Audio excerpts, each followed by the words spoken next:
Eto na ang mabilisang balita. Napalabas na ang mga sakay ng isang bus sa Tabukalinga matapos itong mabangga ang isang motorsiklo. Patay ang asawa ng rider ng motorsiklo. Habang sugatan po ang rider at dalawang anak nila. Sumuko naman sa pulisya ang driver ng bus. Batay sa investigasyon, wala raw suot na helmet ang mga sakay ng motorsiklo.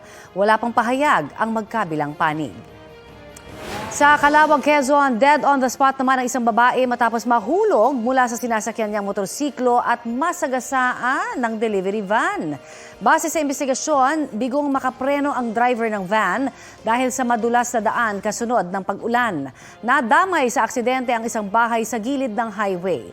Hawak na ngayon ng pulisya ang driver ng van habang patuloy ang investigasyon.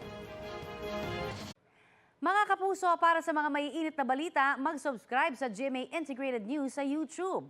Sa mga kapuso abroad, subaybayan niyo po kami sa GMA Pinoy TV at sa www.gmanews.tv.